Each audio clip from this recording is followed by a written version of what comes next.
याच्यामध्ये वेगळेपण आपल्याला पाहायला मिळणार नाही. मात्र आताच आमची जी पहिली मंत्रिमंडळाची बैठक झाली त्या बैठकीमध्ये आम्ही तिघांनीही सगळे जे आमचे अधिकारी आहेत त्या अधिकाऱ्यांना सांगितलं की मागच्या काळामध्ये पहिल्यांदा शिंदेजी आणि आम्ही आलो तर 50 ओव्हरची मॅच होती. मग अजितदादा जॉईन झाले तर काळ कमी असल्यामुळे 20-20ची मॅच होती. आता टेस्ट मॅच आहे, त्याच्यामुळे नीट योग्यपणे धोरणात्मक निर्णय घेत पुढची पायाभरणी योग्य प्रकारे करत आपल्याला राज्याला पुढे जायचं आहे.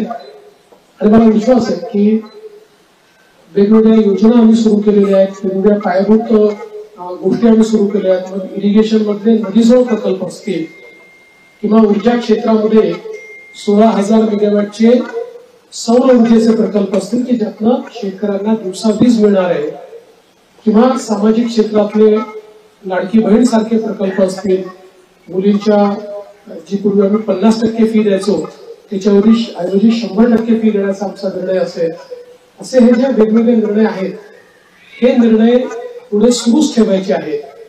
आणि आमचा प्रयत्न हा असणार आहे की आम्ही आमच्या वचननाम्यामध्ये जाहीरनाम्यामध्ये जी जी आश्वासनं दिलेली आहेत ती आश्वासनं पूर्ण करण्याच्या दृष्टीनं पावलं आम्हाला उचलायची आहेत. आणि त्या दृष्टीनं पुढच्या काळामध्ये आम्ही निश्चितपणे योग्य वेळी योग्य निर्णय करून दिलेली सगळी आश्वासनं पूर्ण करण्याचा प्रयत्न करणार आहोत.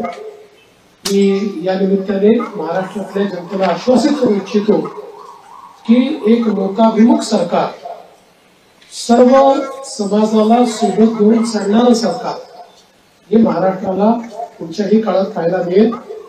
आणि अडचणी अनेक येतात, पण त्या अडचणींवर योग्य मार्ग काढत आम्ही मार्गक्रमण करू हा विश्वास मला आहे. मी आपल्या सगळ्यांची देखील या प्रयत्नांमध्ये साथ मागतोय. आपलं देखील एक प्रकारे सहकार्य या सगळ्या प्रयत्नामध्ये असावं अशा प्रकारची आपल्या सर्वांना विनंती करतो. आणि आपल्या माध्यमातून महाराष्ट्राच्या 14 कोटी जनतेला मी आश्वासित करू इच्छितो की हे सरकार पारदर्शीपणे आणि गतिशीलतेनं त्यांच्या कल्याणाकरता काम करेल हा विश्वास मी देतो. एक मिनिट. आलोक नमस्कार, मी आलोक देशपांडे. ही 5 वर्षात आपल्या राज्याने इतकं काय काय बघितलं, द्वेष, आरोप सगळे काय काय खूप लेवलला सगळं गेलं. ही पुढची 5 वर्ष त्याच्यापेक्षा थोडी वेगळी असतील का? राजकारण थोडं वेगळं असेल का? याच्याबद्दल तुम्ही काय सांगा? पूर्णपणे वेगळं असेल. मी सांगितलं की बदल्याचं राजकारण करायचं नाही, तर बदल दाखवेल अशा प्रकारचं राजकारण करायचं. त्यामुळे हे खरं आहे की विरोधकांची संख्या कमी आहे, पण विरोधकांच्या संख्येवर त्यांचा आवाज आम्ही मोजणार नाही किंवा संख्येनुसार त्यांचं मूल्यमापन आम्ही करणार नाही. त्यांनी योग्य विषय मांडले तर त्या विषयाला तेवढ्याच प्रकारचा सन्मान आम्ही देऊ. आणि मला असं वाटतं की पूर्णपणे स्थिर सरकारचे 5 वर्ष आपल्याला पाहायला मिळतील. जनतेची अपेक्षा देखील आमच्याकडनं हीच आहे, कारण जे मॅन्डेट जनतेने आम्हाला दिलंय असं मॅन्डेट मिळाल्यानंतर जनतेची अपेक्षा आहे की एक स्थिर सरकार महाराष्ट्राला मिळालं पाहिजे. कुठल्याही प्रकारचे 2019 पासून तर 22.5 पर्यंत जे वेगवेगळे बदल दिसले अशा प्रकारचे कुठलेही धक्के आता यापुढे लागू नयेत ही जी अपेक्षा आहे ती आम्ही पूर्ण करू. दीपक बातूचे लाडकी बहीण योजना याचा मोठा वाटा आहे. 2100 रुपये करण्याची घोषणा केली होती. तो निर्णय साधारणतः कधीपर्यंत होणार? आणि दुसरं आता एक अशी चर्चा सुरू आहे की 1,500 जेव्हा दिले तेव्हा स्थिती कोणती झाली होती, आता 2100 देताना स्थिती होणार अशी चर्चा आहे. त्या संदर्भात काय? असं आहे की पहिल्यांदा तर ही योजना आम्ही सुरूच ठेवणार आहोत आणि 2100 देखील आम्ही देणार आहोत. आता बजेटच्या वेळी त्याचा आम्ही विचार करू. आणि शेवटी आपले सगळे आर्थिक सोर्सेस जे आहेत ते सोर्सेस योग्य प्रकारे चॅनलाइज झाल्यानंतरच आपल्याला ते करता येतं. त्याच्यामुळे ते करण्याचा निर्णय पक्का आहे. जी आश्वासनं दिली ती आश्वासनं पूर्ण करू. त्याकरता ज्या व्यवस्था करायच्या त्या व्यवस्था आम्ही आधी करू. स्क्रुटिनीचा जिथपर्यंत सवाल आहे तिथपर्यंत एवढंच आहे की निकषाच्या बाहेर जर कोणी घेतलं असेल, निकष आपला जो असेल त्याला कोणालाही त्यातनं कमी करायचं नाहीये, पण काही तक्रारी आल्या आहेत की निकषाच्या बाहेर मिळालेला आहे.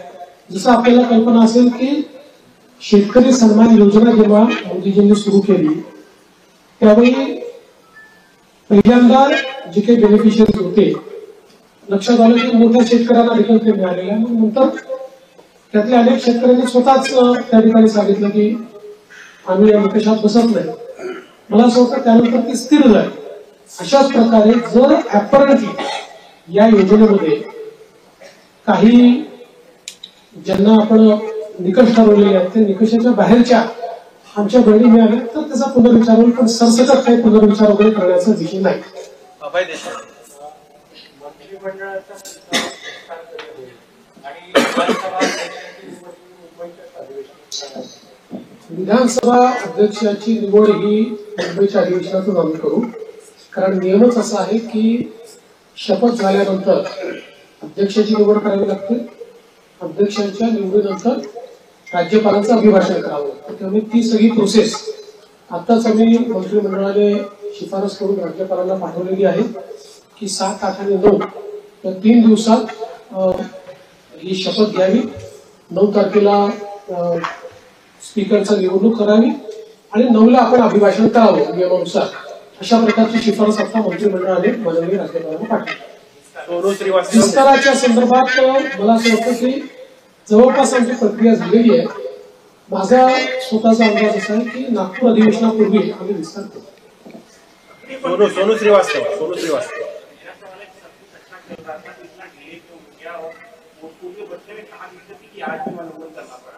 देखिए ऐसा कोई डिले है ऐसा मैं नहीं मानता. इससे पहले भी 2004 में करीब 12-13 दिन का डिले हुआ था. 2009 में भी करीब 9 दिन का डिले था. कई बार